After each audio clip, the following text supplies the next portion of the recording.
is called the Baggage Bogs Visitor Center. It's one of the few National Forest Service visitor centers. This is Portage Lake. When they built this visitor center in the late 1900s, the glacier came out here, Portage Glacier, out.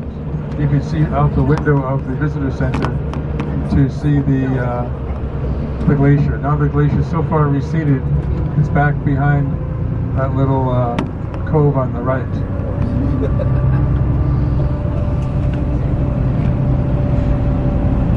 That was just a teaser tunnel. The real tunnel is coming up. We all got excited.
So the other coach that came, they left a little before us. They're actually right ahead of us, and another one. I'm not sure what the other one is.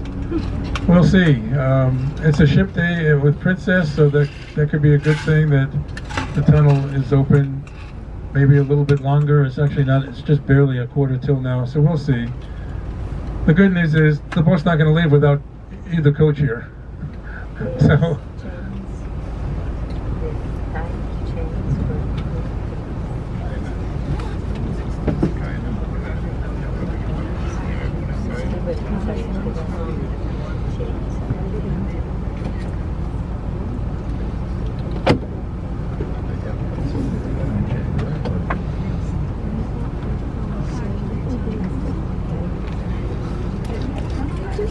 Yeah, the question was you have to pay to use the tunnel. For cars, I think it's $14 now to go to Whittier, and it's like a get out of jail free card. There's no charge getting out of Whittier. So, once you see Whittier, you might understand. It's a very small town. Almost everyone lives in one building.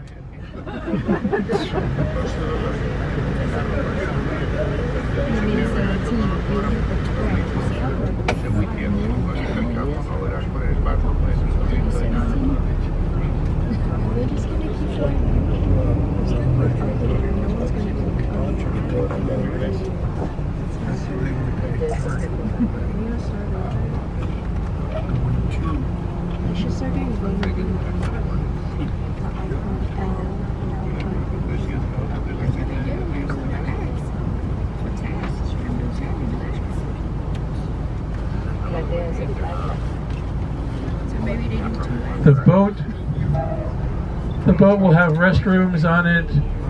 In Prince William Sound, you're generally protected from motion sickness. No guarantees, of course, but it's a possibility. And you might have some motion sickness, but let's hope not. They should have some remedies on the boat. What you'd probably do if you think you might have some motion sickness is to take something right when you get on the boat. It usually takes about a half hour to work.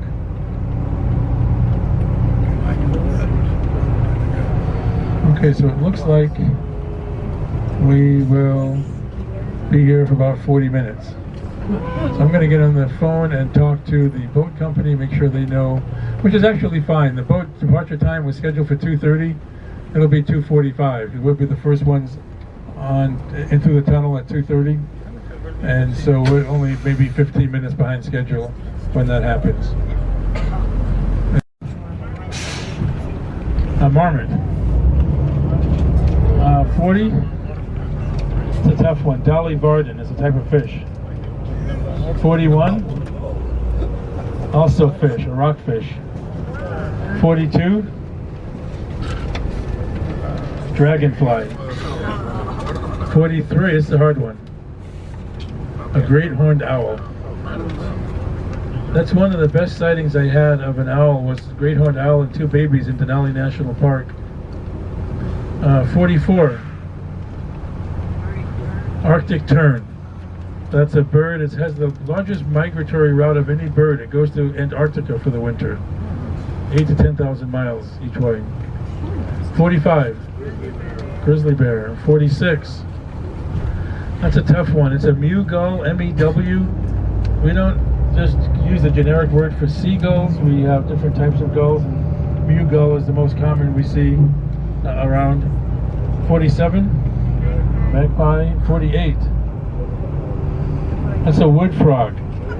That's the only amphibian in Denali National Park, and for someone like me who travels a lot, that's the ideal pet, because it freezes solid in the winter and then it thaws out in the summer. I can throw it in the freezer when I travel. And 49, that's also not easy. Sandhill cranes. Hopefully we'll see a sandhill crane up in Fairbanks. Well, I'll come back. Well, the one with 40, just make sure you see me. I've got a little gift for you. Hope you enjoyed that, and I'll take the pens later. You can use those if you need for something else as well.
Question before you could drive the tunnel, how did it operate? It was just the train, so you had to put your car or the motor coach even onto the train.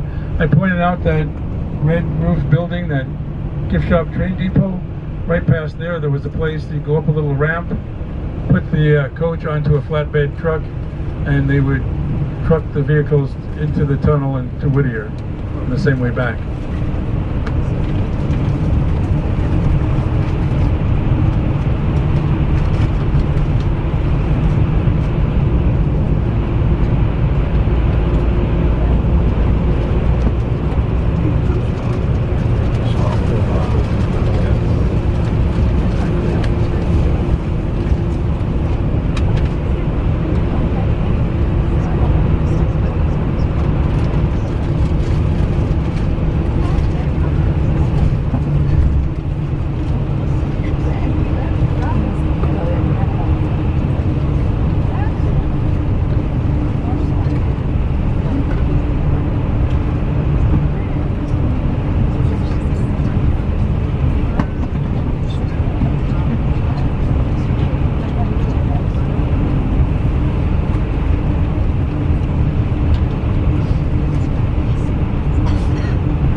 lot of snow here in Whittier.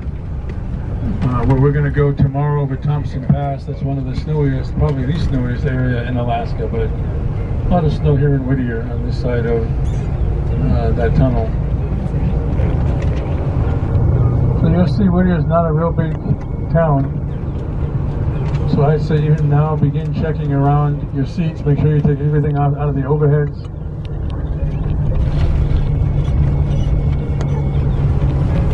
We will not see Elle again. We won't see this coach. We'll see Jonathan tomorrow. And a different coach, actually, called Ptarmigan.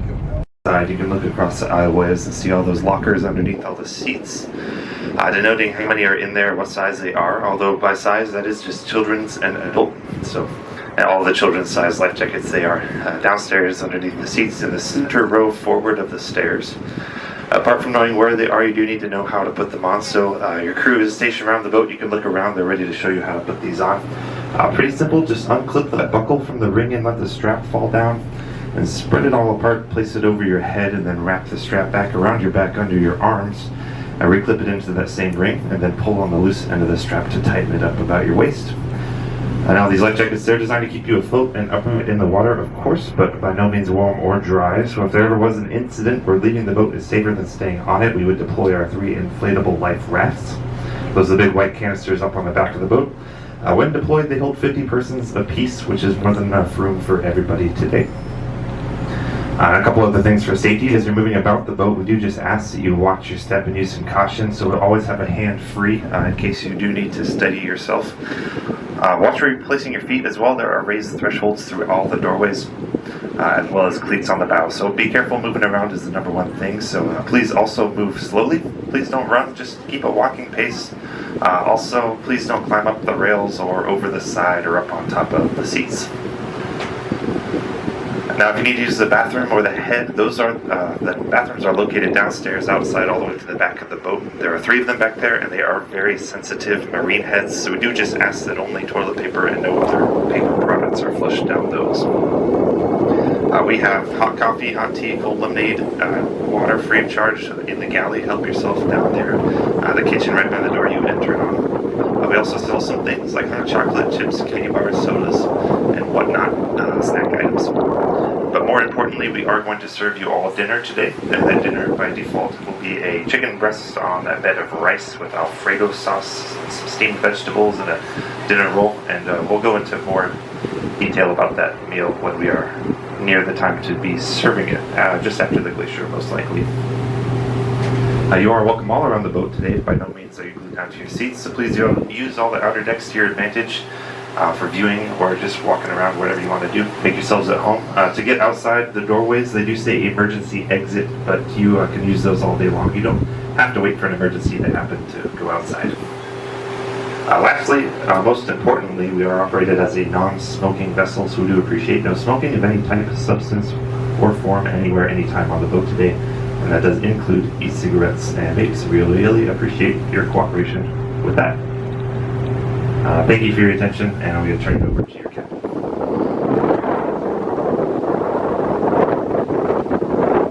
Fish to the surface, and so it's a very good plentiful food source for these flat-rate whales. Also looking for some other birds, a little blackbird with white racing stripes on their wings. And they are called pigeon guillemots. So if I can find them, I'll point them out. But they're usually some floating in the water between us and the shoreline.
places were thought to have had oil soiled on the rocks and beaches following the Exxon Valdez oil spill back in March 1989. But no oil came up here, but you can see how maybe if you were flying around in an aircraft at low tide looking for oily rocks and beaches, maybe this might look like oil. And we'll just kind of continue on. You might see some fish jumping in this area. These would be pink salmon returning to the fresh water. So salmon, the life of a salmon is they're born in fresh water. Sometimes that fresh water is hundreds of miles from the ocean. There's a seal swimming off to the left right next to the rock holes. The dog's head in the water. Anyway, these salmon, born in fresh water, again, sometimes hundreds of miles from the ocean, and then they make their way to the ocean, and then they spend 2 to 7 years, depending on the species of salmon, and then they work their way back to the exact same fresh water in which they were born, and then they spawn or mate, and then they die. That's kind of the life of a salmon. And so as they start to return, they jump. And nobody knows about the jumping. There are a lot of theories about why salmon jump. Some people think it's just the females that are jumping. They're getting their egg sacs ready for mating and spawning. Other people think that it's all of the salmon jumping to get their parasites off their bodies, again, in order to get to the spawning grounds in order to mate. Some people think it's like a physical fitness regimen. I'm sure you've seen videos or photos of salmon jumping up waterfalls and bears catching them and whatnot, getting into the fresh water. So maybe they're getting ready for that run upstream. And then there's another theory about why salmon jump, and this is actually my theory about why salmon jump. I think salmon jump because it's touching the ocean. It comes down from the 9 or 10,000 foot level of the Chugach Mountains, and a place called the Columbia Ice area up there that creates, well, all of the glaciers in Prince William Sound that are tidal, most of the glaciers in Prince William Sound, as well as some other glaciers on the north side of these mountains that come down towards the Sled Highway. Now, Mears Glacier is about 13 miles long. At its base, it's about 0.6 of a mile wide and anywhere from 200 to 250 feet tall. A lot to talk about with glaciers and glaciology. So, glaciers, it's a rather new science. People weren't really studying glaciers until the late 1800s or the early 1900s, and by that time, all of the tidewater glaciers in North America, except for one, had receded. And so the only one that's waited until 1980 to recede is Columbia. We'll be going by the base or Columbia Bay a little bit later today. But basically, glacier is form of nature, and it just scours out the earth, building that mountain rock level of its face off to the side. And as it's moving towards the ocean, it's like a river, so it's going slowly towards the ocean. As it does that, it pushes that turbulent wave forward into the ocean. And that's the only way the ocean is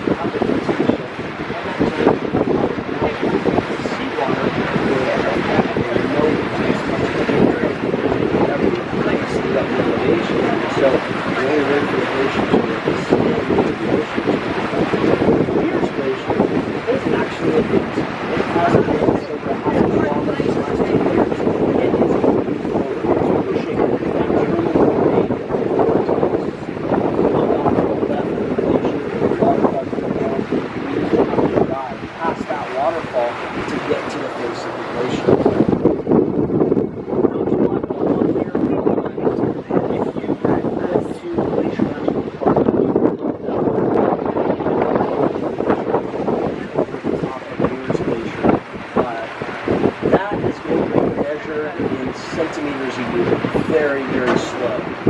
Mears Glacier is moving up to 10 meters a day. So if you went to the face of the glacier, went up a couple miles, stuck a flag, you could watch that flag coming towards us at up to 30 feet a day. And it's pressure from above, it's ice that's being created today in the upper elevations, and gravity and pressure that's bringing that glacier towards us. And then that ice falls off into the water, and very, very slowly it'll scour out the backside of the moraine and deposit on the forward side of the moraine, on our side, and that's how the moraine moves. It's more like a slow, oftentimes sounds like gunshots or fire sometimes. There is no way to predict when or where any calving might happen. All you can do is just continually scan the face of the glacier looking for movement.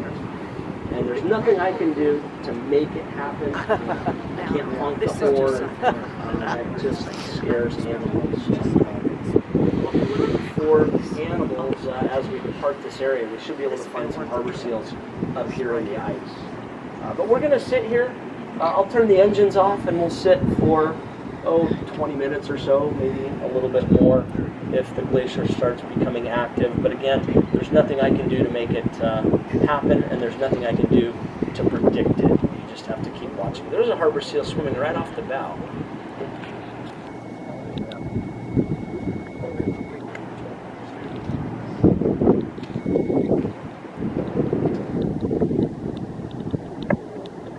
Oh, and I did mention that this glacier is advancing, but some of the ways you can tell is if you look out ahead of us to the left side of the face of the glacier, you can see where it's taken down some trees and eating up vegetation, and that is an advancing glacier. If this glacier was receding, it would just be barren rock there, because of course it would have been under ice until very recently.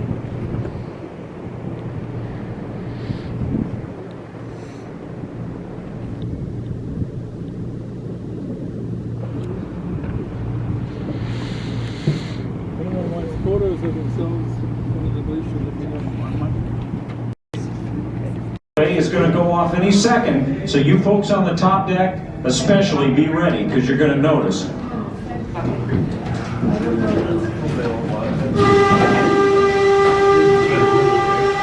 And for heaven's sakes, folks, please do not miss this very emotional farewell off to the starboard side over here. 1950, and Jim really liked to build things. Like this dry dock we all walked across, made out of leftover Trans-Alaska pipelines that he bought at auction. And that'll hold 100,000 gallons of river, which will sink it, and then you put a boat on top, pump the water out, and everything comes up like a big freight elevator. That's for Coast Guard inspection every 5 years. Discovery 2 over here was also recycled by Jim. She was the last sternwheeler actually to run freight on the Yukon and Tanana rivers till the late 1960s, when she got put out to scrap. But Jim saved that boat from the junkyard, converted her to passenger service. He's been Discovery 2 ever since 1971. And you'll notice there's a big orange paddle wheel on her stern, which is not there for decoration, any more than the one on this boat. You're on the real thing here today. We are entirely paddle wheel powered. There are 5 big rudders in the back for steering. No secret rails or tracks in the river like at the amusement park. We've got bow and stern thrusters as well that help us to turn around a little more quickly like we're doing now, so we don't waste your time. And even though we weigh 280 tons, we only need about 39 inches of water, which is why our life jacket drill doesn't take very long. In fact, I'm not real sure why we even have them on the top 2 decks. What happened? Oh no, we're sinking! It's over. That's it. Just put your life vest on, walk to shore, it won't even get it wet. And in fact, if you're over 39 inches tall, we might ask you to get out and push. But I think we're going to be all right. Now we'll tell you more about these shallow draft vessels, as they're called, and how they opened up Alaska in the early days before airplanes and railroads. But we need to talk about aviation first, for a couple of reasons. Number one, you can see a friend of ours in a yellow float plane out there who we're going to meet in a little while. And also, 82% of our population is reliant on aircraft. At least some point during the year, it's the only way to get around. In fact, you see this open patch of grass and gravel over to our left? It's gradually been turning into backyards over the last few years, but up until recently, that was a runway. little bush airstrip called Fouts Field. It's all of 900 feet long. And there's not much aviation activity there today. You can also see it on your screen. But look at this bend 25 years ago when there used to be dozens of float planes tied up here. It was a pretty active area. And we've got a film clip here of a Super Cub leaving Fouts Field in just 150 to 200 feet is all, with the tail elevated until he gets to about 40 miles an hour, and then he'll bump it off the ground, and that kicks the nose up. And out they go, just that fast, a little short field takeoff. And those bush wheels, or tundra tires, as they also call them, only have about 6 or 7 pounds of pressure in them. So they're like great big balloons. They'll roll real smooth over rocks and logs, any kind of uneven surface really, and they don't get yanked off the bottom. But our pilots like to use rivers for runways too. And up ahead of us is a friend of ours in a float plane, a 1969 Piper Super Cub on floats with 88 Zulu on the tail. And if conditions allow, and we're crossing our fingers, that plane should be able to take off along our left side. It's been real hit or miss this summer with all the extra smoke. So it sounds like about a 4-minute wait. So again, yeah, that's live video on your monitor. Because of the smoke and our proximity to the commercial airport, which is just kind of over on the other side of these trees, you don't get a sense of that being out here on the river, but we're very close to the airport, and so with the visual flight rules that all of these small aircraft pilots follow, they have to have their clearance and they got to make sure that it's safe. That little Piper Super Cub weighs about 1,100 pounds. It's got skinny little metal tubes in its frame and a fabric coating about like your bed sheets.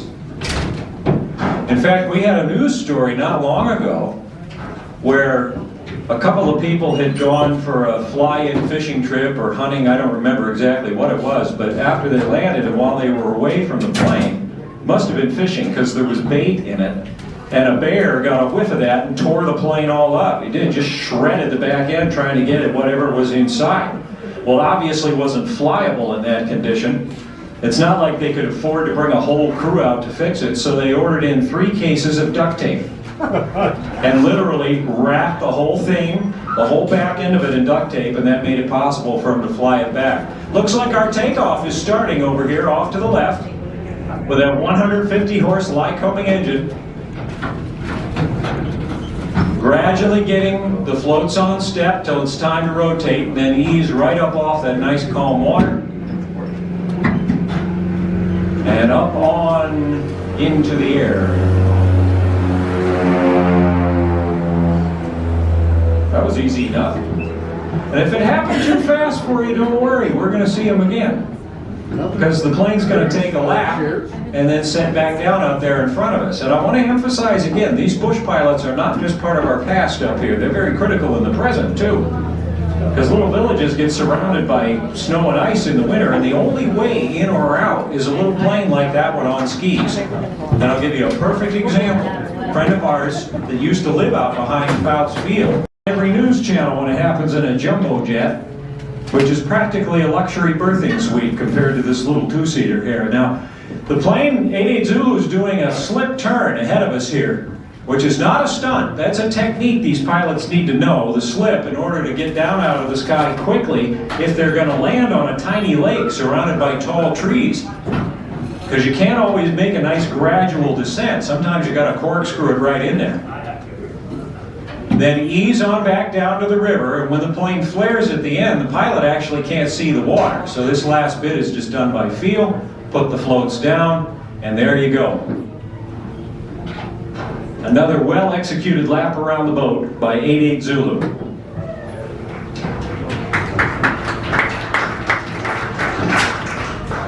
And since these pilots, there are 4 of them, are our friends, we always get to visit a little bit here, so we'll give them a call and see who's at the controls today. 88 Zulu, Discovery 3, how you here? 88 Zulu, Discovery 3, radio check, how do you hear?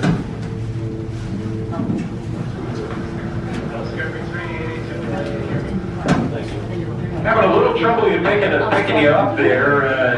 Let's keep trying it. Okay, how about now? Yeah, that sounded better. And who's at the controls today?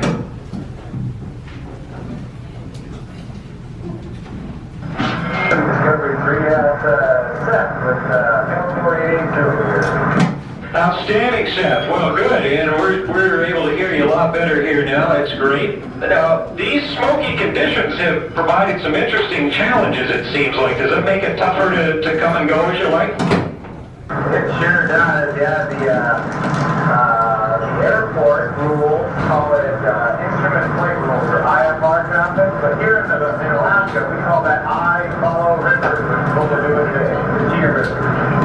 Well, I'm glad you're able to see you well enough at least. And let's now tell us a little bit about your background, because you've been at this for a while. Yeah, you bet. I really enjoyed flying in Alaska. We fly all season long, float to Minnesota, and wheel, for landing on gravel bars and skis in the winter time. So it's fun to experience aviation and explore the state year round.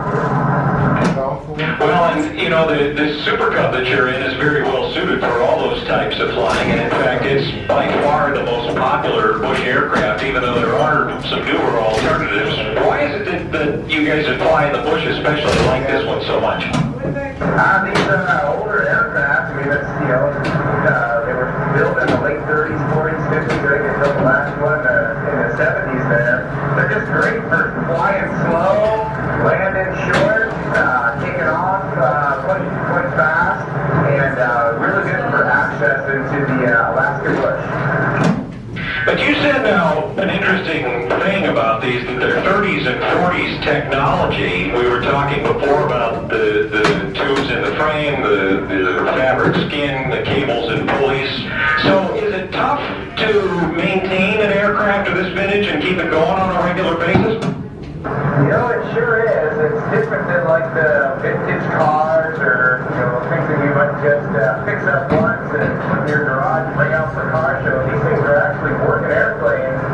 And another difference is the airplane on its birthday every year has to go to a certified mechanic to get certified for airworthiness. So oftentimes these old aircraft will only have like the original tail number, like 4488 Zulu, and the data plate from the factory. Everything else has been replaced over the years and upgraded with more current parts.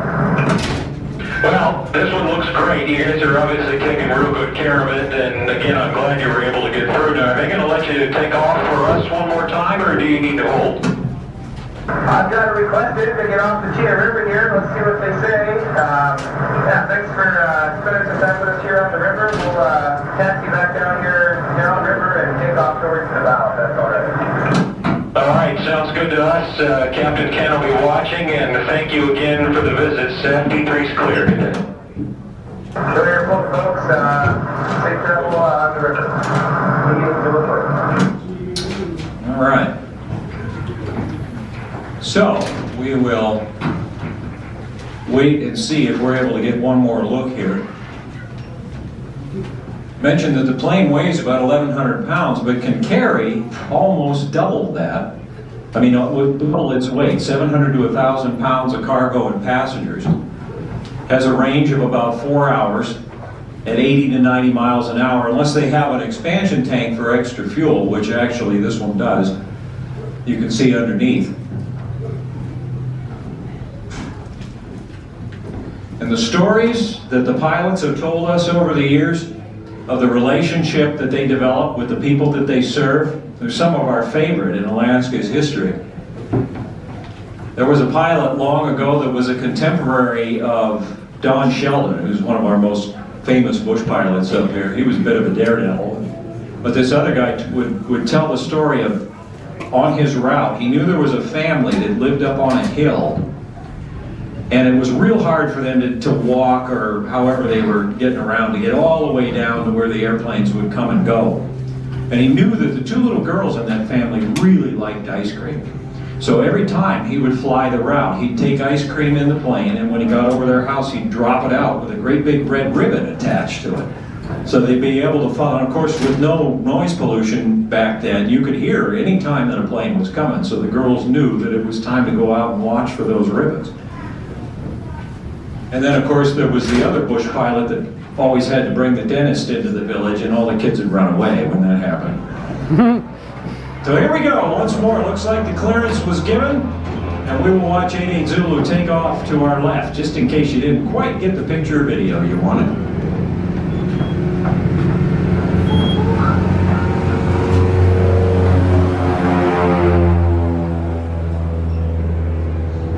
And you heard Seth tell it. They'll go all year round.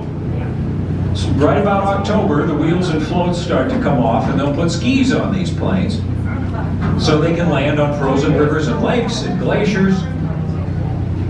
All kinds of places they can get in and out of. 1 out of every 78 Alaskans is a licensed pilot, including Captain Ken and your first mate, Taylor, today. I'm not a pilot, but I can still tell you with authority when skis go on planes, because I was born and raised in Fairbanks. I've been in Alaska my whole life, and every single Halloween when we went out trick-or-treating, there was always snow on the ground, without fail. It can often be 15, 20 below zero on that night too, and I don't know if any of you have the slightest idea how long it takes to thaw out a Tootsie Roll. It's been in there for 35 minutes. We learn to be patient real early up here, because you can't put them in the microwave, they explode. Don't think we didn't try, but Mother was not very happy about that.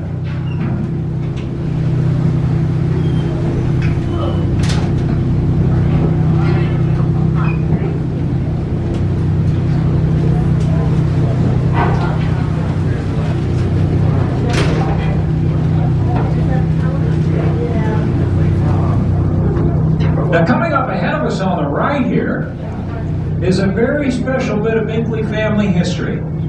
This is discovery number 1. That's the original, built back in 1955 by Captain Jim in his backyard. She used to be a little bit smaller. When Jim wanted her capacity up to 150, he cut it in half and added 10 feet. So that's how you see her today. And still runs as well now as she did all those years ago, too.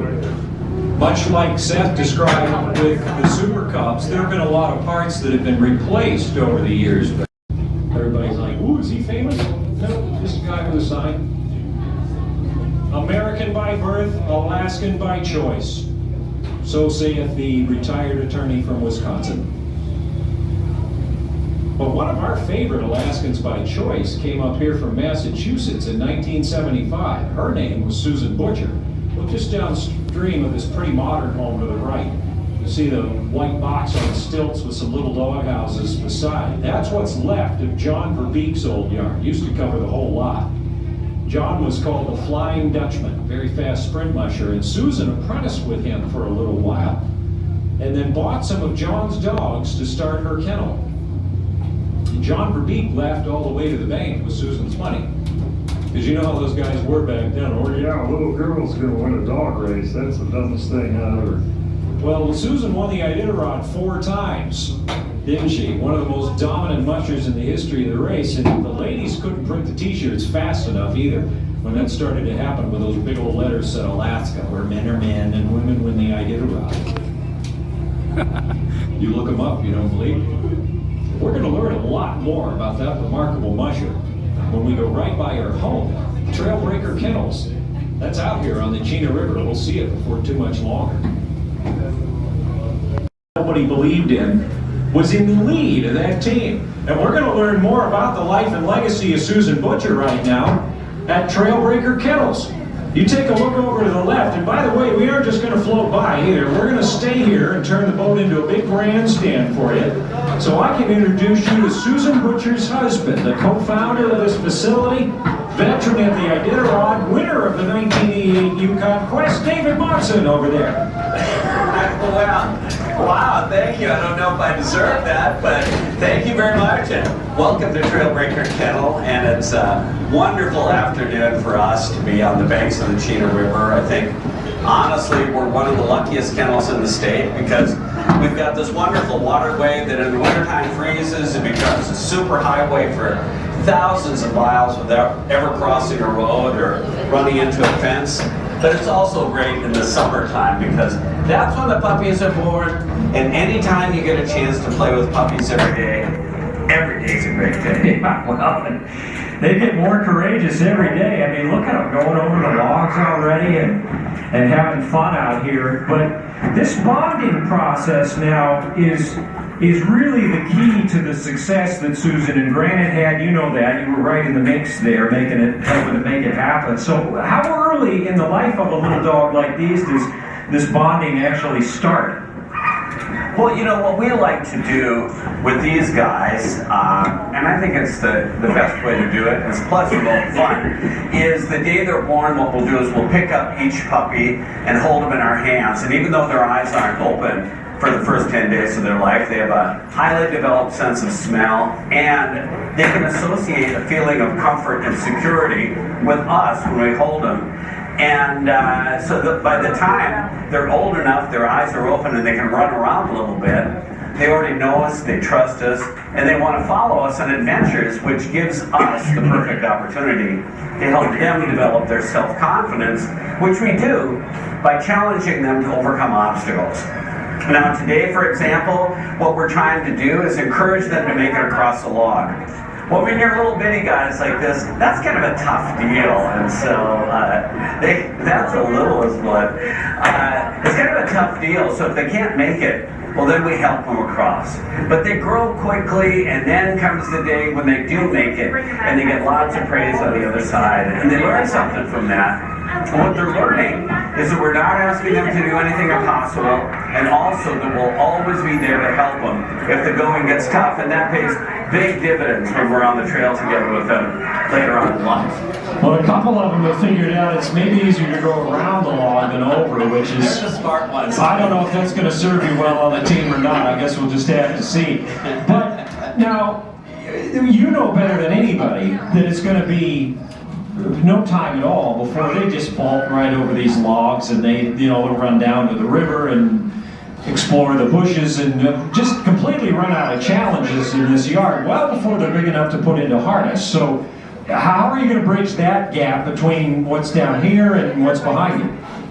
Well, you know, as they move along in their learning, what we want is every success they have to use that success as a stepping stone or a building block towards their next success. So once they bonded with us, develop self-confidence, and feel comfortable running around this whole area, then we introduce them to their mentors, the teachers, the older dogs, the ones that are going to teach them how to be great sled dogs. And they don't just teach them immediately. What they do is just like us. They establish that relationship by going on long walks out in the woods. Now when we take the older dogs with us, they run way out in front, and of course these puppies will naturally chase after them. So when they've been out there for a while, what we do is we call the older dogs back, they run to us, and the puppies chase them back. Now the key to this whole thing is you repeat that process again and again until by association the puppies start learning a couple of things from the older dogs. Number one, they learn to listen for my voice, which is incredibly important when we start teaching them commands, because the dog teams, all commands are verbal. They're simply, teams are too long to communicate any other way. But the second thing they learn, and by far this is the most important, they learn to always follow the example of those older dogs, because those are the ones that ultimately will bring us all safely home, and they need that skill when they go in harness for the first time.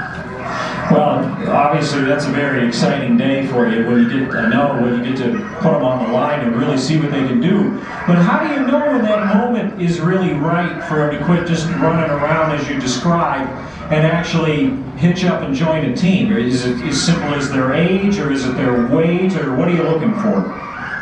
Well, you know, JR, it's a combination of all those things you mentioned plus more. We want that first run to not only be a success and that they have a lot of fun, but of course they look forward to doing it again. So everything has to be in place to guarantee their success.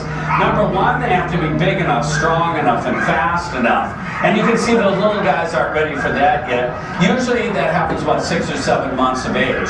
So once we can see that they can do it, then we look and see, have you learned the skills that the older dogs are teaching you? Are you listening to my voice? But more importantly, are you keying off what the older dogs are doing so that you learn as you go down the trail those subtleties that it takes to successfully go on a run? But the final thing we want to see is what you're seeing right now, and that's called the Instinctive Pull, which of course, as you can imagine, is the love, joy, and desire that each one of these dogs have to run as part of the team, pulling a sled down the trail. But as you can see as well, as you add dogs, you add power. So I modified this four-wheeler in a couple of ways to accommodate that power. Now, number one, I've removed the engine. You might notice my hand going through. There's no engine today, only dog power. Number two, I've reinforced the brakes so that I have control when I go around corners, or I might be sliding off into that lake if I didn't. But the final thing is, when you are going to go for a run and hitch up the team, you want to make sure it's a safe experience, and so you tie off to an anchor. You can probably see the anchor back there. You tie off to the anchor so that you got to be ready to go safely, and we're ready to go now, so I'm going to give it, whoa.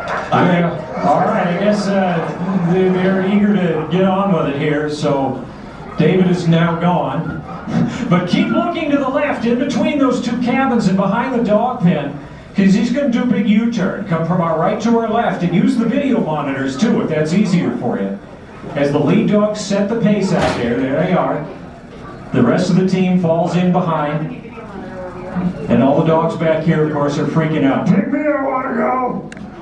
Don't worry though, because every dog exercises every day at Trailbreaker, which is why they're so healthy and why they live so long.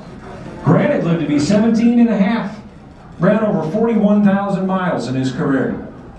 Then his descendants get the same great care. Now keep looking to the left, haw for left, or all right, gets them started. Then to stop them, you say whoa, and then you just kind of pray, actually. Because they don't like that command very much. You're going to see when they get back. You got to have good brakes. Now watch the same trail, the faraway trail, opposite way, because he's done another U-turn and is making his way through the trees. And again, use the monitors if that makes it easier for you. Here we are headed home, and this is, I think, my favorite part of the run because it shows me not only do the dogs have the physical ability, but they also understand the strategy it takes to win. That strategy is they conserved energy on the outbound portion. They're using it now. We'd be passing anybody who might be in front of us. It's a great team. I'll tell you more when I get back. And the next place you'll see him is the near side trail right behind the dog pen going left to right. So that's where you want to focus. By the way, I couldn't help but notice we're sort of leaning to the left a little bit here, which is good. I'm glad you're enjoying what you're seeing. Want to let you know, though, that there's more to come with dogs when we leave, because David and some of the crew are going to join us at Chena Village and bring dogs with them. So you get to meet these Alaskan Huskies right up close, get all your questions answered. There goes the main team. There's also a beautiful bronze statue of their great lead dog, Granite, given to Susan and David to commemorate his amazing career. Now watch the near trail right in front of the vet barn, because they're going to come in from the right, and then we'll see if the wolf command works, or if we all just end up in the drink here. Let's see. Whoa! Nicely done, David. Another great run. Well, thank you very much. But you know, these are guys that really deserve the praise because they do the hard work. So after every run, they get a nice pat on the head, and of course, then they get to play. Get right out of track practice and into the pool. David, you know, as you were on your way back in, I was mentioning that we get to look forward to meeting you at the village. Some of your crew will be coming. You'll be bringing dogs, of course, which is great, so we can get pictures up close and get questions answered. And then there's that statue of Granite, which is a nice photo spot too. But the statue is not the only way that remarkable lead dog has been immortalized, because there's also the book about him that you and Susan wrote. And I'm hoping that if anybody decides they want one of those to remember this experience, will there be a little time to learn more about that from you and even get a note written in there? Well, absolutely. You know, one of the things that's really meant the most to my family and to me in these last many years is when we've been able to share the story of Susan and Granite with other families. What really means a lot is how much kids will always identify with him. And I think that's because Granite was a little puppy that nobody believed in. But because Susan had faith in him, and I remember watching those two work so hard together until eventually he became the greatest lead dog in history. So if any of you would like me to personalize a copy to either yourselves, children, grandchildren, or maybe even library, it'd be my privilege to do it. Okay, well, we'll clearly look forward to that then, David. And in the meantime, on behalf of all of us out here, thank you for sharing your backyard with us again. Well, thank you so much for stopping by, and we will see you downstream soon.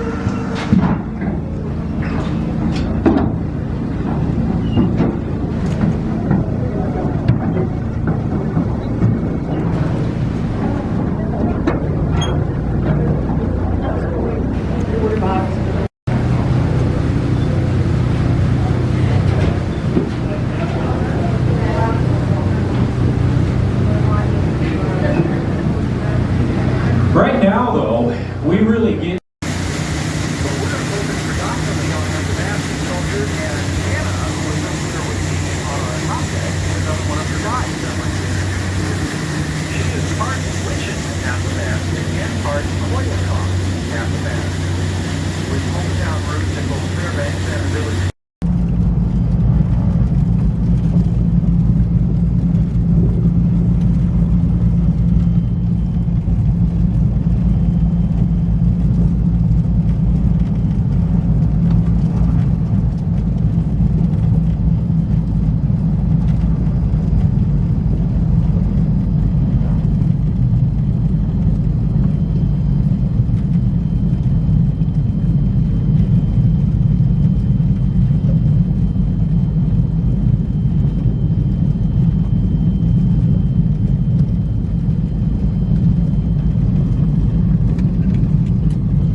example of each one, look at straight ahead and soon to be off to your right. Notice how the mountains come down, form that V shape. That's a V. And looking off to our left-hand side, you might notice that the mountains come down, bottom out, come back up.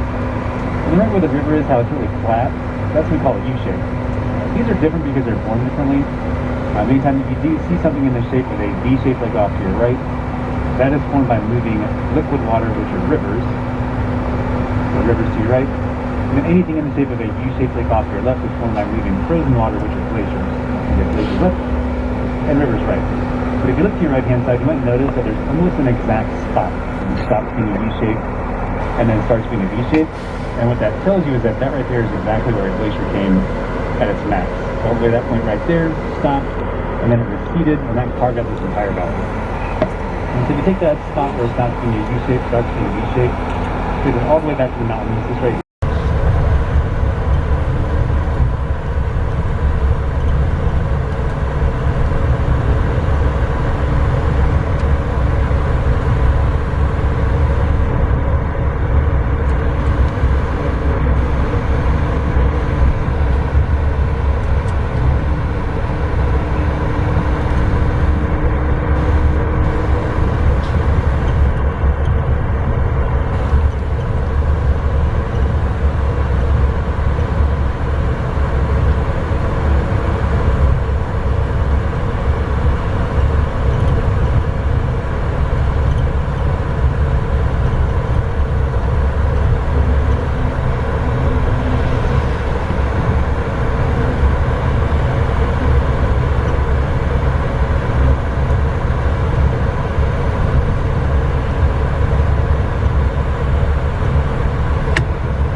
Screen's a lot bigger than mine, so.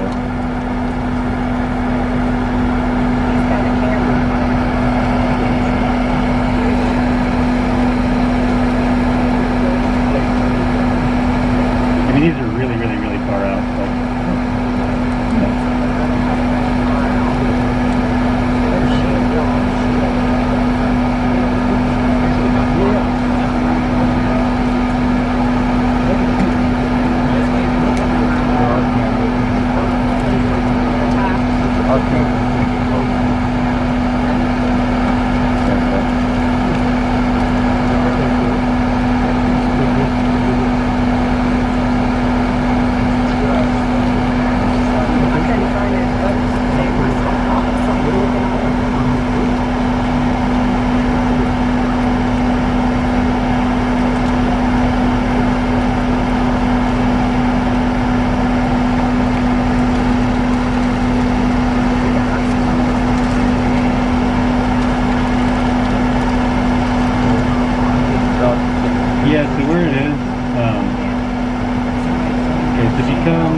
Go to the very top of the mountain and then start working your way down. There's a snow patch right there, and then right below that, actually it's down pretty low right now.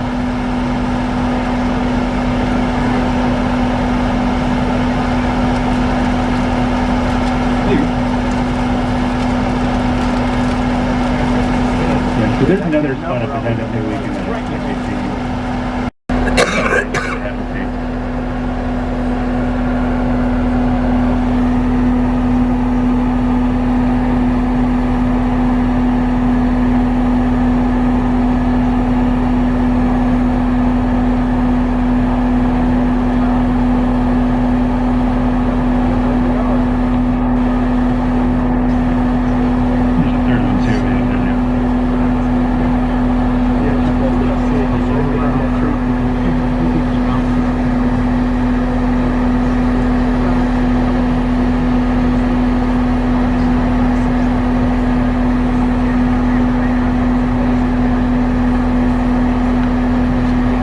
Where these are, look off to your 11 o'clock, something like 11:30.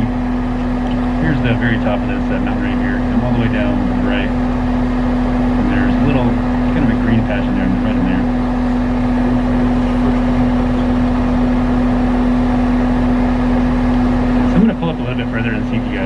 get you out of the trees here.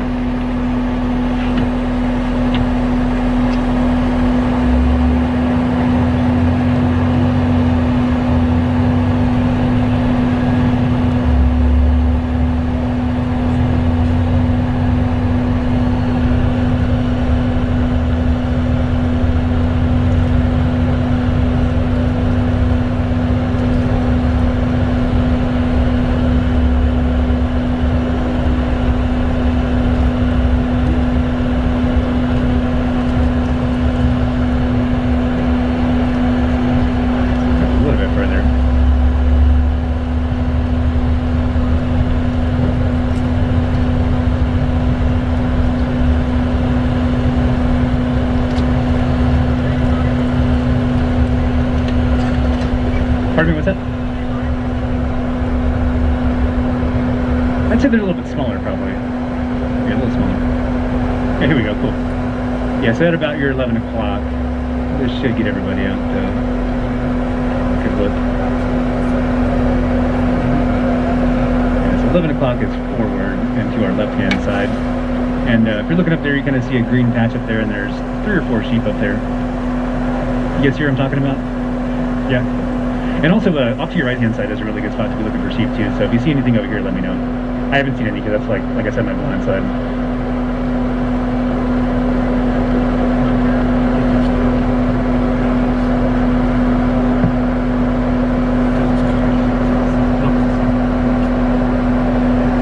So 3 here, then I think there was 1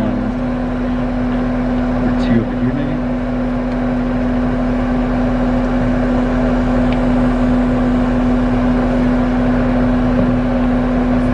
Right, so whenever we see sheep, we likely see them in groups. They are a herd animal. Whenever we see them, a group of sheep is called a band, B-A-N-D, like a rock band. But we see them in 1 of 2 different types of bands here in the summertime. But usually, if it's a bigger number, maybe like a couple dozen, that's probably ewes and lambs. That's E-W-E for the adult females, and then lambs for the little ones. And that's what's called a nursery band.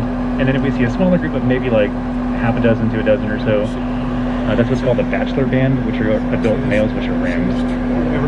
So I'm thinking, do you guys see horns on these guys at all? Oh, they're kind of, maybe, yeah, this guy. So I'm going to guess this is a bachelor band. I'm pretty sure that one that I just zoomed in on had horns on it.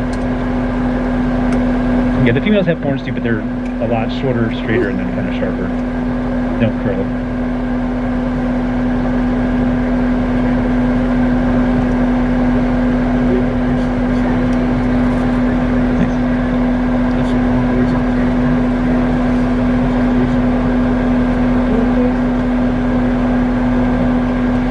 All get a good look here.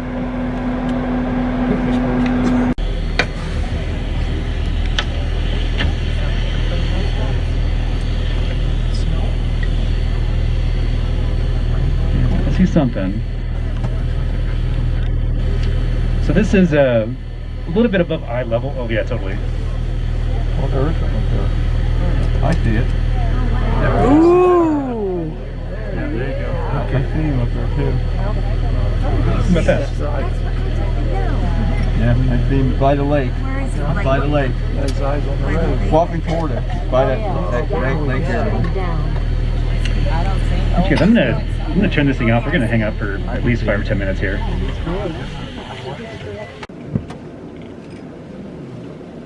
There it is. Oh, yeah. That's just ours. Oh, that's Holly. Yeah, and just to double check, it's coming through pretty good on the screen. Yeah. Just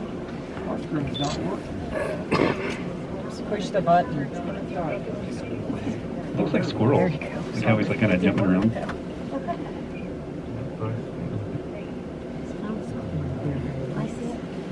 It almost seems like she has a cub or something. Yeah. It looks like it got something there, doesn't it? Yeah. Wow, that's doing that.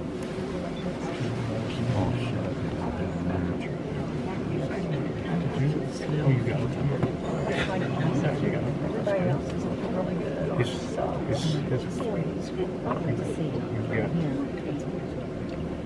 River. He uses is pretty amazing. See it? Yeah. So I want wanted to point out that what I was just bringing up before we saw this was the huge hump on the back. So whenever it gets broadside, you can take a look at that and I'll explain what that is. I'll explain that. That sucks.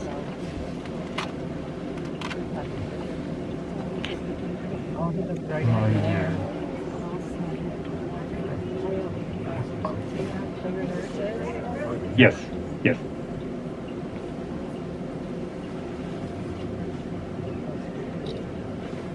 Another one back there, right there.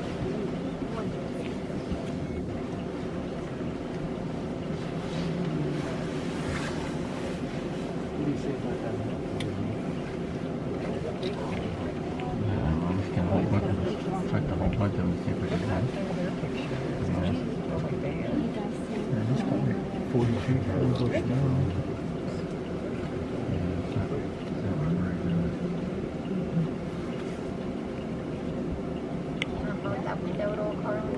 Oh, yes,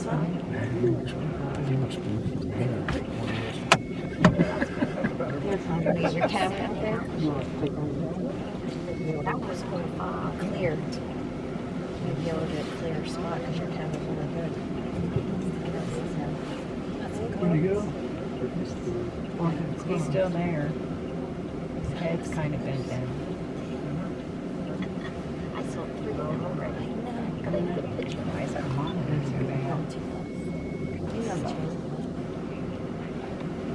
That's moving. Yeah, I mean, that's not stopping.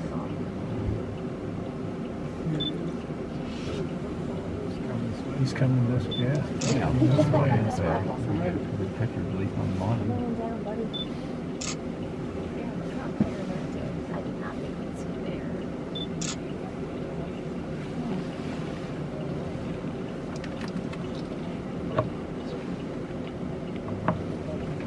Here, straight up. See, open there, that window there. You want to look? Our monitor is messed up. Where the blue patch is.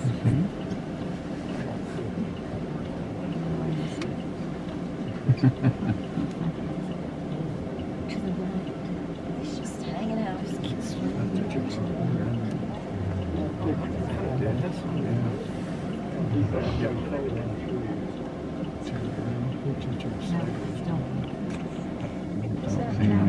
Walk behind something.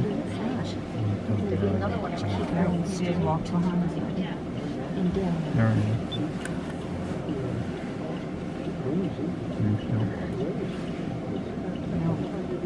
I'm not good at this. 3 o'clock. And she is. We'll do another like minute or two, and then we'll have to roll on. Turns head sideways. Open its mouth. Put its mouth at the very bottom of the berry bush, and then close its mouth, and then strip everything, all the leaves, all the berries, from the bottom to the top. And so right there, just one quick swipe might be eating a dozen berries. And it's not going to be just like one swipe and then chew 50 times. No, it's going to be like 5, 6, 7, 10, 20, 50 chomps at a time. Each time maybe having a dozen berries, so right there in just a matter of moments, could be eating hundreds or thousands. And it's going to be like that pretty much non-stop, because after all, that is their last source of food that they know they're going to have going into a time, but they might not be able to eat for like 6, 7, 8, 9 months. Yeah, so 200,000 berries one day. Now, of course, they're hunters. I mean, they would hunt every single meal if they could.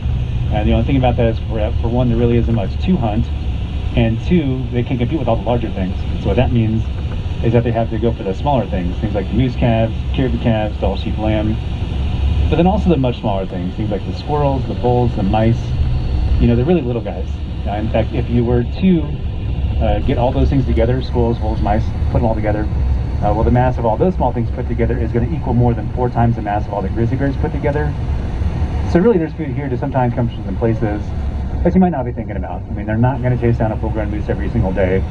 In fact, most bears will never even do that in their entire life. So think about the little things. One of those things that I'm starting to see every now and again is this little kind of like prairie dog looking thing that'll run in front of the bus, try to get run over. All right, well, it's actually not a prairie dog or a chipmunk, but it's called an Arctic ground squirrel. And whenever a bear sees a ground squirrel, it's going to think, oh man, that's an awesome 2,000 calorie snack. I can go for one of those. And then start chasing around. And now, of course, if you're getting chased around by a big bear, your little ground squirrel, you're probably going to be pretty scared and want to go home. That's exactly what a ground squirrel's thinking. They're going to find nearest hole in the ground, they're going to dive into it, shut the door, close the blinds, and hopefully the bear didn't see it go in there. But at the same time, that's exactly what a bear's going to want it to do, because the bear's going to sniff out whichever hole that it thinks it went into, put its claws way out in front of it into the earth, use that hump on the back to pull the earth toward itself and maybe get lucky, and then dig up that 2,000 calorie snack. So I think that's what we were looking at back there, was watching it dig up squirrels. Yeah, so not only is that hump on the back a very useful tool for hunting, digging up roots, but in the end is for hunting and digging up squirrels. But in the end is a lifeline for foraging, which a lot of which is digging up roots, and as we know now, that makes up more than these bears' 80% of their diet. So that hump on the back, that is the reason why the grizzly bear lives here, why the black bear does not.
Alright, so this right here is our turnaround.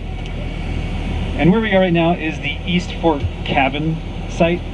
There's actually two structures over here, and the original one is the one that's furthest back. You can actually probably see it better from the road. And that's the original one. And as far as how they got out here, all right, well, so this place became a park in 1917 with the idea of protecting Gall sheep from being overhunted. The park road construction didn't begin until 1922, and then didn't finish construction until the summer of 1938. So this took 17 summers to build 92 miles of road. And the way they did it is if, say they were starting at mile 0, there'd be a huge camp, you know, like a cabin, a bunch of tents, cookhouse, tons of people. And they would work on the road about 10 to 12 mile sections at a time.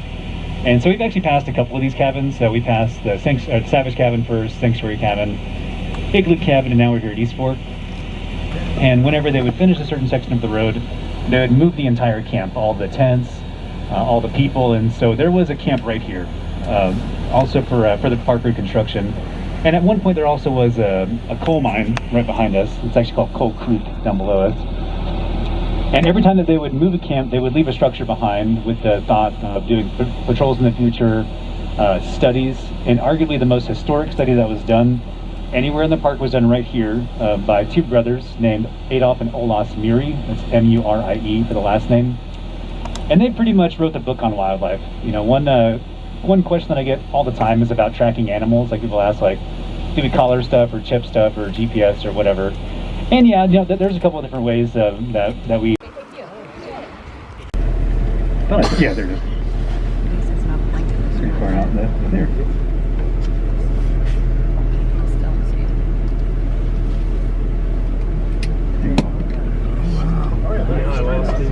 That's cool.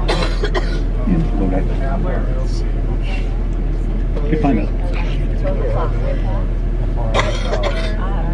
Oh my God. It's kind of like straight down from right between the two snow packs. Between the two packs, like right properties where there's straight in the middle.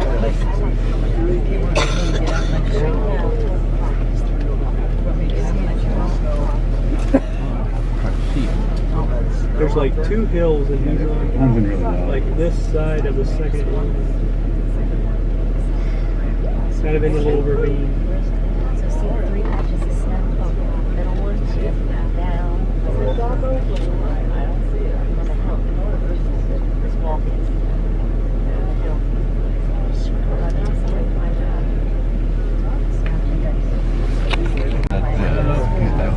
Oh, right. It's way up there, probably. See the brown dirt? I'm not sure what to do right here. There's really not going to be a good spot if I go forward. I don't believe. Let's get towards the hill. Yes, totally. That's, yes. This round in the corner now.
I don't see it at all right now. It's behind a bush.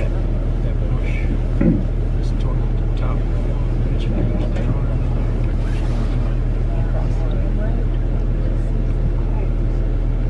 All right, so I'm going to pull up around the corner, and there might be another drainage that might have went down. Maybe. Oh, actually, maybe not.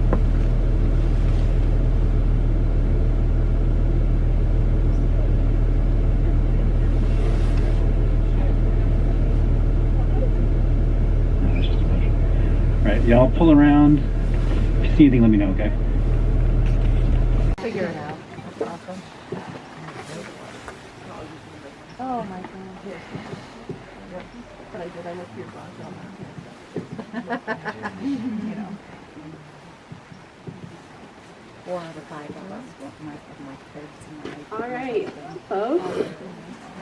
Welcome to Denali National Park Sled Dog Kennels. My name's Em Tomio, and I'm a ranger here. I'll be giving the dog sled demonstration to you today. Before we start, just want to give a few safety things. So we're going to have you stay behind the stands the whole time and behind those little orange things there. We're going to have a dog volunteer come down during the demo, but I want you to please don't jump out of the stands, don't make too much noise, don't try to call him over, okay? All right, well, welcome to Sled Dog Kennels. Today's demo today, I'm also going to have you let me know if the mic goes out at any point. We do have mic trouble sometimes, so please shout if you can't hear me. But today, you're going to be introduced to our cuddliest government employees, the Sled Dogs of Denali. So, the Sled Dogs of Denali, we have one coming out right here, a volunteer.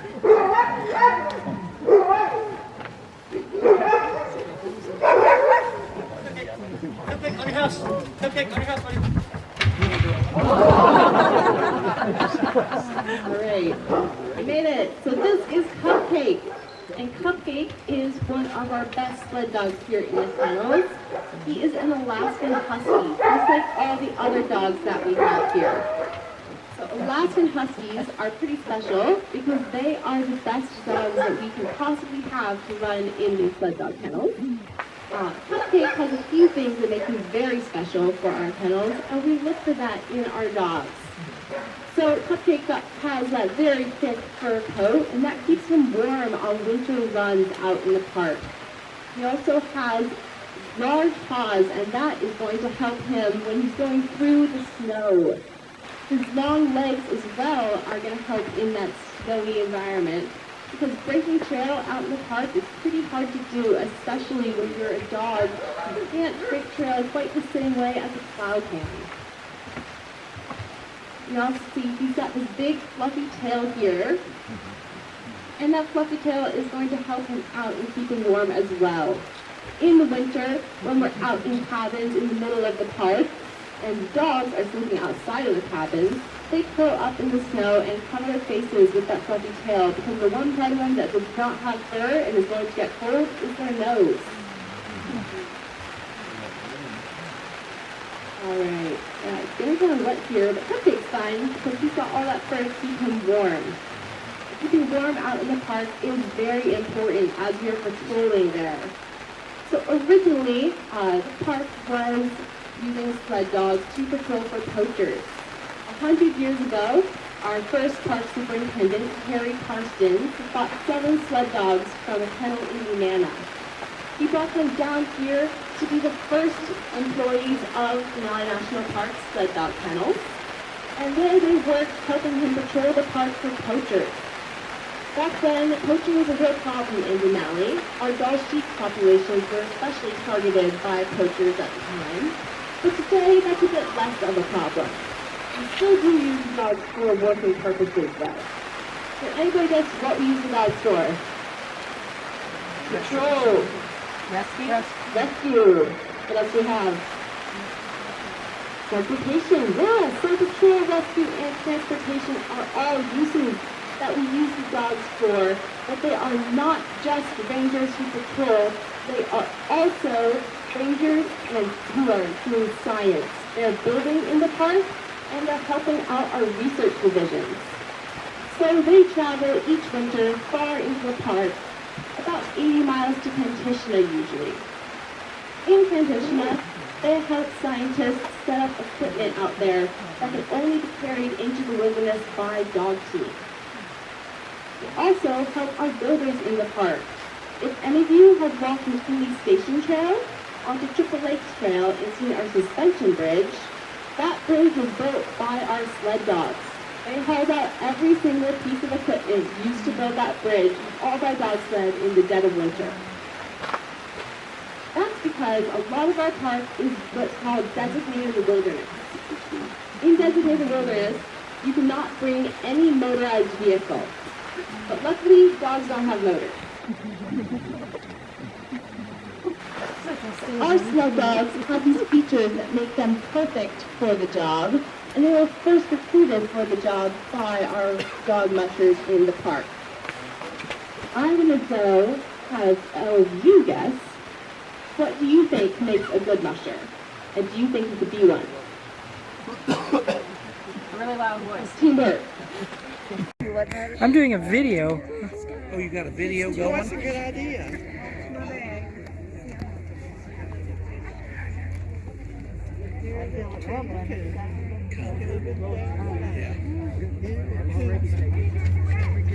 Here it's coming.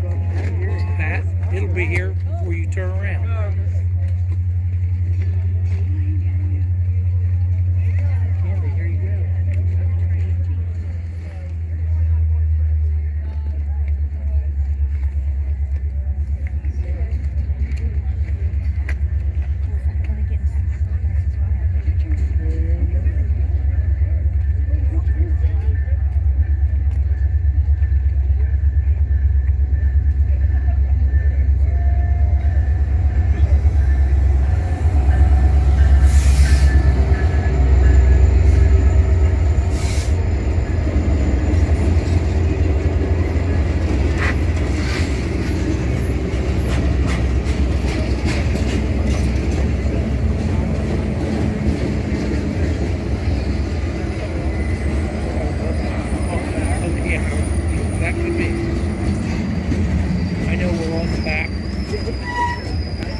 We're going to be going past Grizzly Bear. In about 3 minutes. Oh, really? I'm going to get down there.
park is first opened in 1972. It's only about 2 years it's called Mountain City National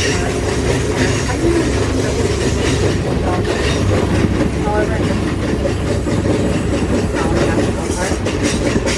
over the 6 where you can purchase mountain food and McDonald's as well as our landmark.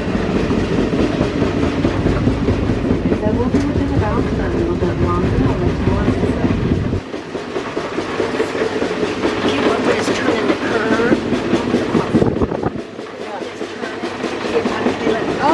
Did not.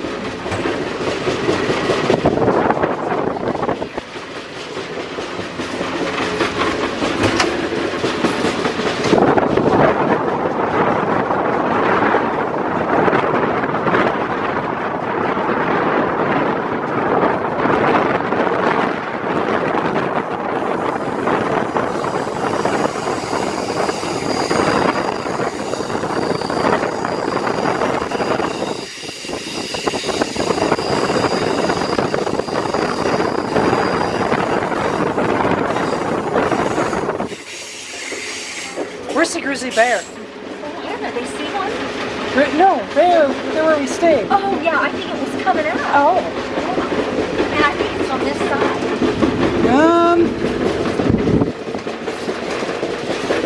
Unless it's that side.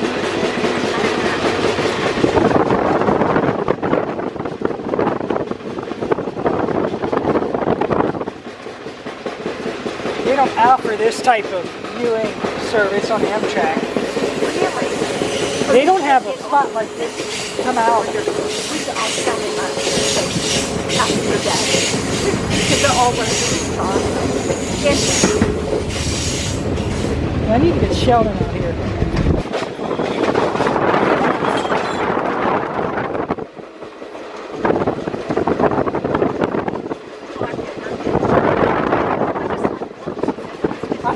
I have a YouTube channel. Yeah, I put videos on of my trips, singing groups. We should have taken a video of them going in Switzerland. I did. I did when it came in. I took a video.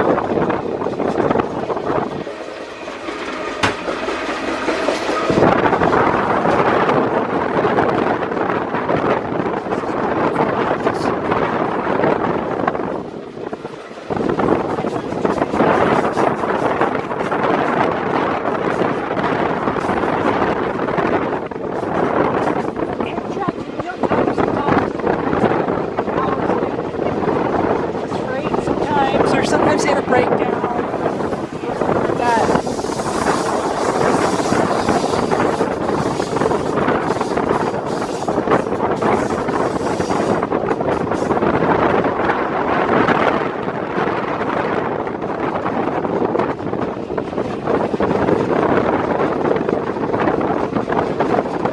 See those cars up there? That has the top, you can walk out.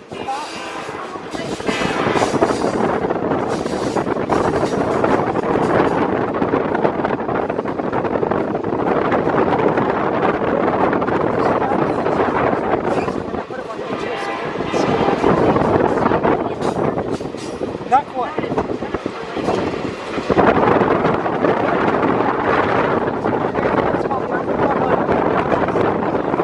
They invite singing groups from all over, and they come to sing. And Friday nights they have everyone sings, then they have 20 minutes time slots. And Saturday they go all day and they sing twice. So they each sing 20 minutes on Saturday. No, I've never sang there.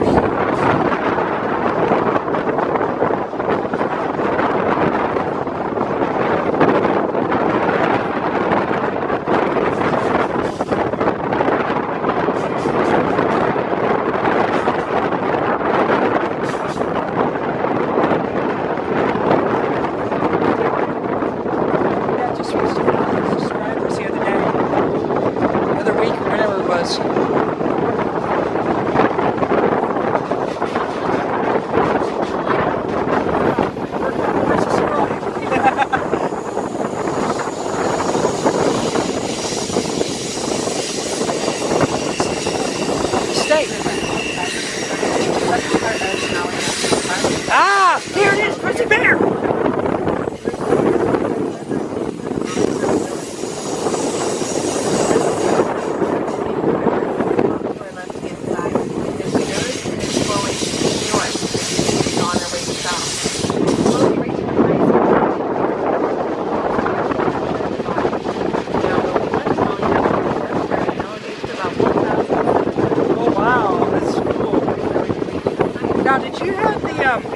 The decks look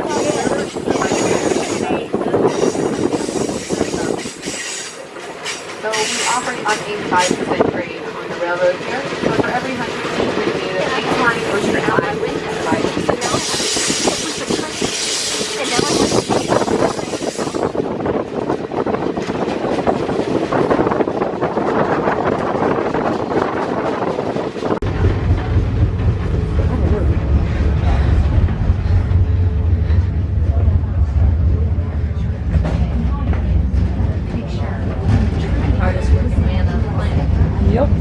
Caught him in action. Oh. You're always working. It's easy to do it when I'm on the train or whatever. So I wait until it.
I have no idea.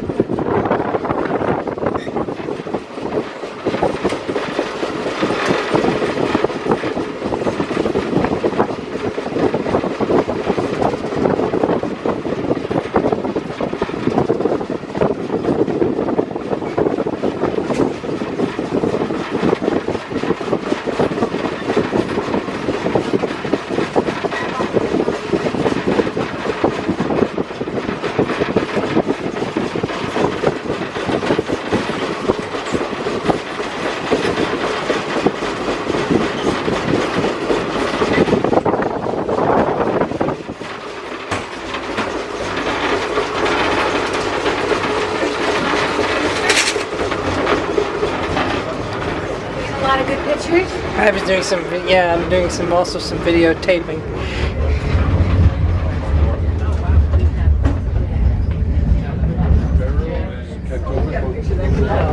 And you read an RV in Nebraska.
sitting on the train and kind of rocks you to sleep, if you have someone next to you who might be resting their eyes, right now is a good time to start gently waking them up, letting them know that something good is coming up.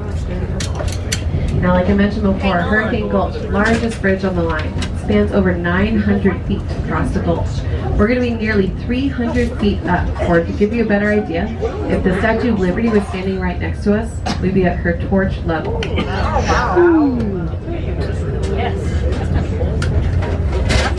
This bridge was completed in 1921. They actually started on either side of the gulch, and they used aerial tramways as a way to finish the gulch right in the middle.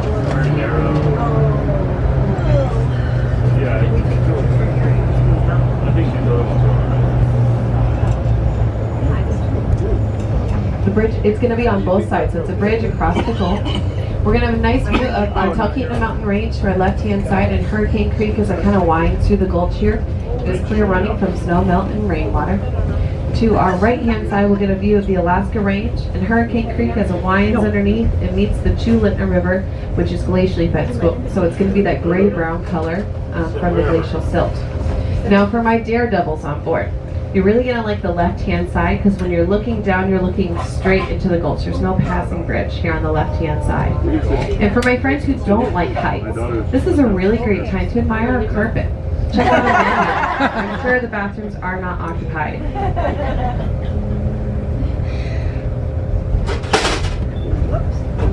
Do you think we should go outside? No, Marcus. I was thinking about that.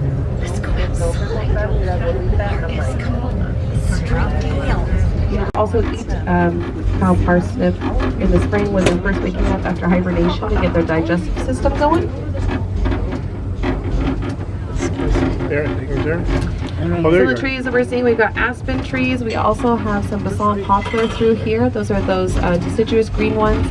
Also still have some of our alder trees, which look like kind of like the bushes. And again, a lot more of those white spruce, unfortunately, that are dead as a result of our spruce bark beetle. Do you want to go out? I know, it's All right, the trees are going to fall away on either side, and we're this almost is there. Hurricane Gulch. Check it out.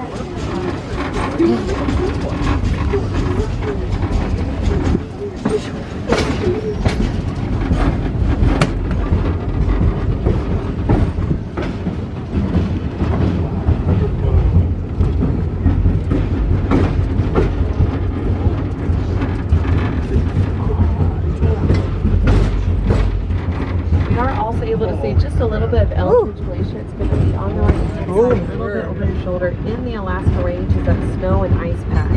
It's about 4 o'clock or so. Then Eldridge Glacier in the Alaska Range over your right hand side.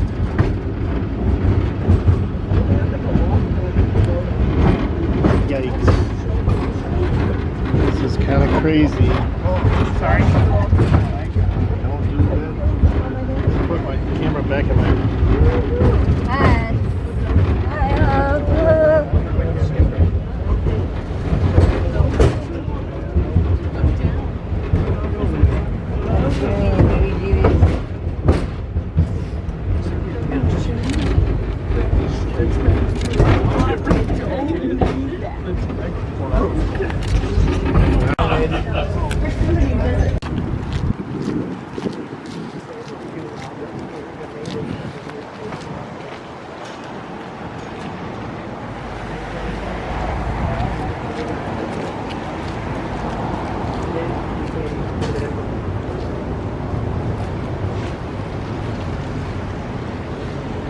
Basically what you use.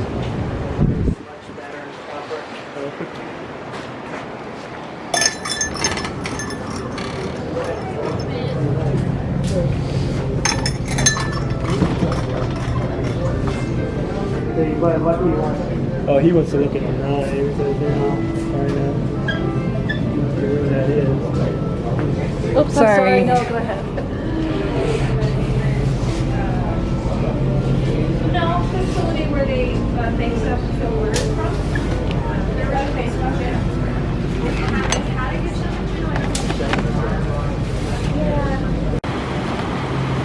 I'm trying to watch. eventually we'll probably see one swim up. No, they don't usually jump. They don't. Okay. I don't know. I've never watched him go upstream, you know.